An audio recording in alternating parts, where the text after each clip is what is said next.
This is my story, a story of inspiring bravery and a never-ending fight. One day in June, I was born happy and healthy.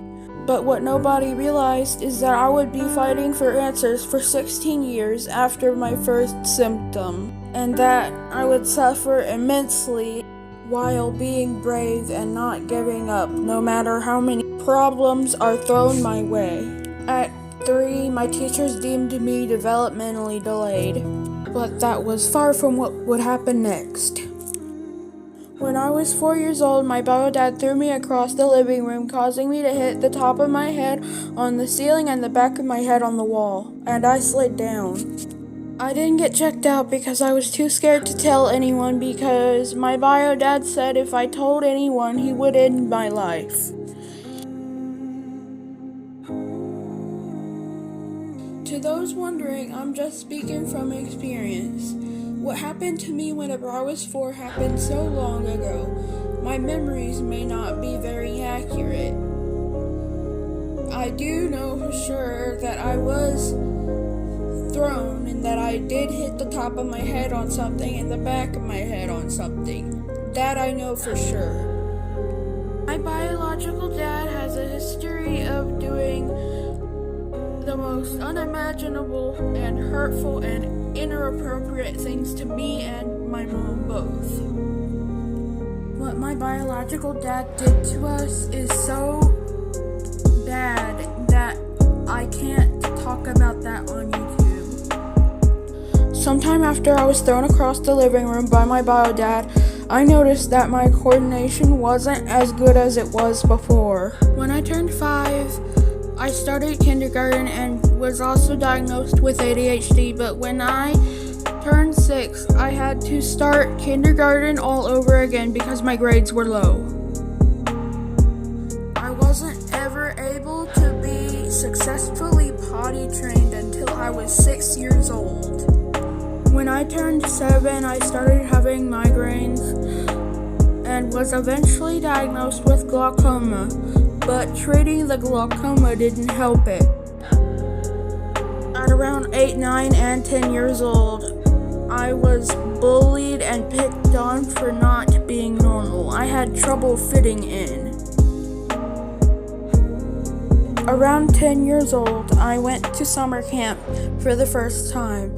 The summer camp was called Pfeiffer Camp, but I ended up getting kicked out because I couldn't fit in, and also I was getting picked on there.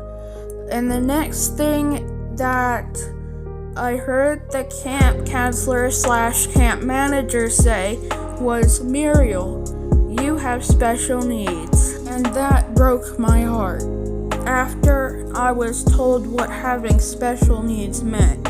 Around this same time, they found out I have bipolar. At around summertime, we moved from Arkansas to Tennessee. Fun fact, my birth state is Maryland. Eventually, in August, I was switched from the Arkansas School for the Blind to the Tennessee School for the Blind. The reason why I went to the School for the Blind was because my eyesight was getting worse and I was having a hard time seeing the whiteboard from far away.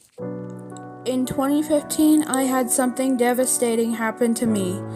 While I was on the school bus, I had my first seizure and near-death experience. It was like my soul had came out of my body. It had appeared as if I was hovering over my body, watching it convulse. My first initial thoughts were, "Oh shit, I'm dying here." It had appeared as if there was a light above me, but before I could look up, there was a voice that said, "If you do not want to leave this earth yet, then don't look up." And I knew then that was the voice of God. Then everything went black, and I woke up on an ambulance where I was told my seizure had lasted an hour and my lips turned blue. This picture you are seeing was taken today first seizure.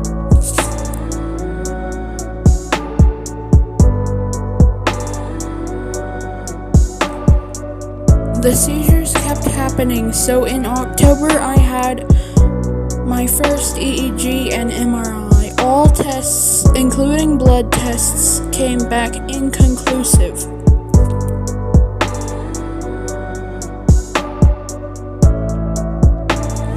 At around this same time, I was on lithium, and so I had to get blood tests regularly, and all of those were normal.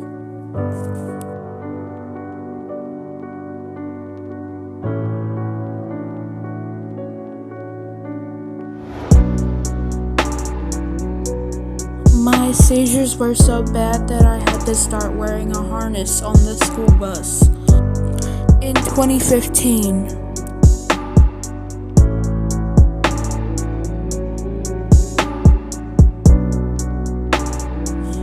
the same year we found out I was backed up, so I had to get a feeding tube temporarily placed so that they could give me very, very strong laxatives in the hospital. I had to stay there for 3 days. And in 2016, I tried out for cheerleading and wrestling, but was rejected due to the fact that I couldn't coordinate as well as other people.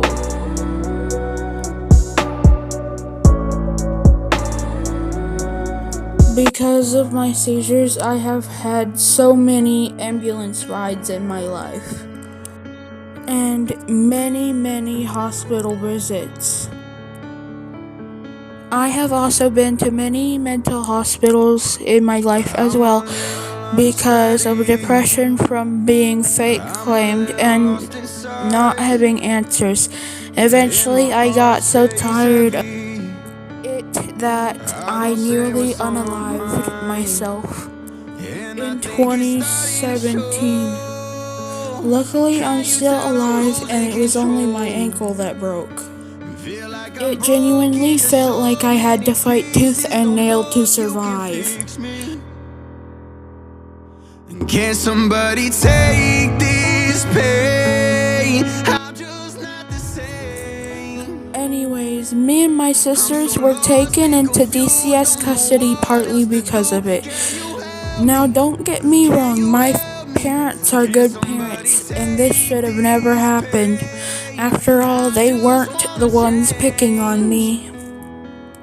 I'm so done trying to prove that I know. While I was in DCS custody, I had so many doctor's visits and so many tests ran, all coming back inconclusive. I've tried all the running, hiding from the pain inside. I can't lie, broken heart is what I find, so I know that I can't help me. Can somebody take this pain? Until one day, I was tested positive for autism. So lost and confused, don't know what else to do. Can you help me? Can you help me? Can somebody take this pain? Eventually, I was sent to an autism treatment facility called Bernalillo Academy, and on the first day there, I had a very, very bad seizure that lasted for 2 hours. Bernalillo Academy is all the way up in New Mexico. While I was there in 2018, I lost all the eyesight in my left eye, and tunnel vision developed in my right eye. Eventually, after 6 months, I was sent back home to live with my mom. This picture is of me hugging our family service dog. Help me. Can somebody take this pain? I just wanna change.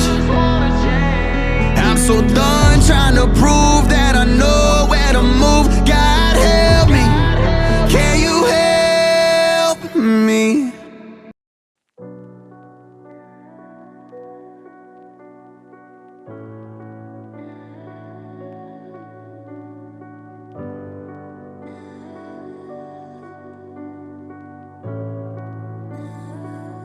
When I got back from Bernalillo Academy, I started using an eye-seeing cane to get around and navigate.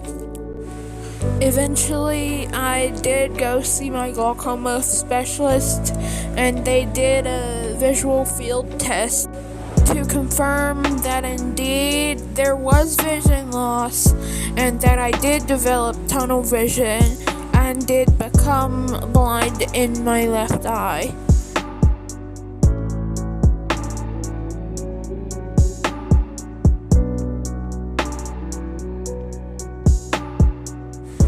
In the same year, 2018, I had a buttload of hospital visits because of seizures, yet I still kept a smile on my face, a smile of bravery.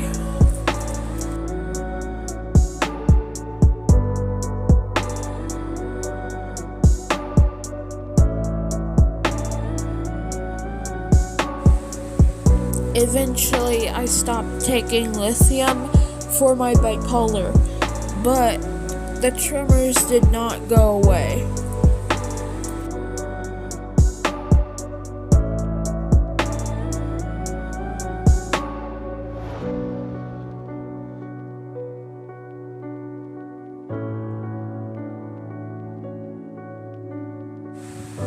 Eventually, I stopped going to school because my seizures got so bad, so I was put in homebound schooling.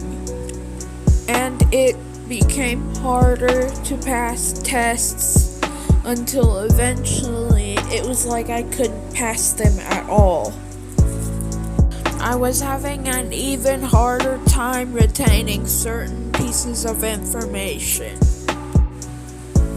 People thought that I didn't want to do the work, but in reality, I was desperately trying my hardest, but to no avail. Around this time, I began to have increasing pain in my feet and ankles whenever I would walk far distances. And eventually, it was found out that I had PTTD, posterior tibial tendonitis, in both feet. And I was prescribed Ritchie braces.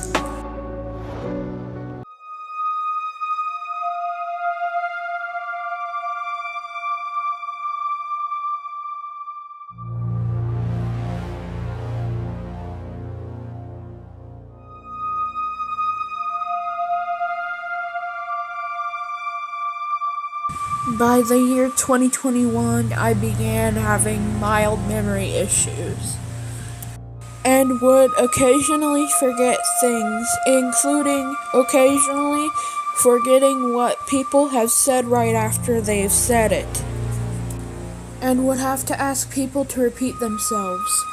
I also began having trouble controlling my bladder. In 2021, I began wearing a helmet to protect me from falls and seizures. And in 2021, I also began having weakness in my legs as well. And that same year, I had poor control over my legs. And in 2022, it was noticed by a physical therapist. Sadly, no amount of physical therapy could help me gain back the abilities I had lost.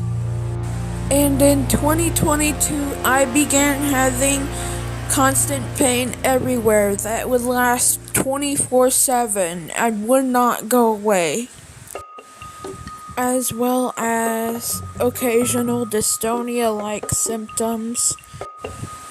In 2023, I had what looked like Bell's palsy on and off a couple times, and I also began to lose my proprioception. I lost my ability to run and jump, and began having tics. And also in 2023, I found out that I needed double jaw surgery, so I went to have braces put on my teeth to get my mouth ready for surgery. My surgery is supposed to be in October 2024. A few months after I started having tics, I also started having episodes of paralysis after my seizures. Eventually, towards the end of May, I had a seizure that paralyzed me from the waist down, and it was so bad it landed me in the hospital for 4 days. I underwent multiple tests, a CT scan and MRI and EEG. Then they examined me for the Hoover sign, and on the 4th day, I was given a paper before discharge that would change everything, as I finally knew the name of the monster ravaging my body. Functional neurological disorder. I was diagnosed 16 years too late. Recent research shows that the sooner you are treated, the better the outcome. Those who are not treated soon enough have a poor prognosis and are less likely to improve. What is functional neurological disorder? Functional neurological disorder is a multi-network nervous system disorder that largely affects the functioning of the nervous system. Symptoms include seizures, tics, memory issues, abnormal gait, tremors,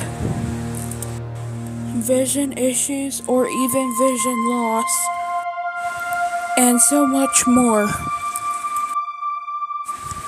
What's my mission? My mission is to inspire others and help others like me realize that they are not alone. And my biggest wish is to become famous for my brave and inspiring story.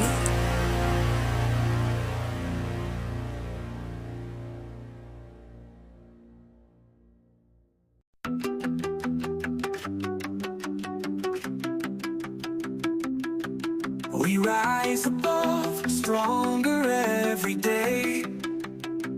United in our fight, we push the pain away.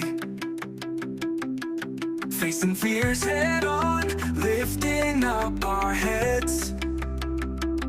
Stepping out in faith.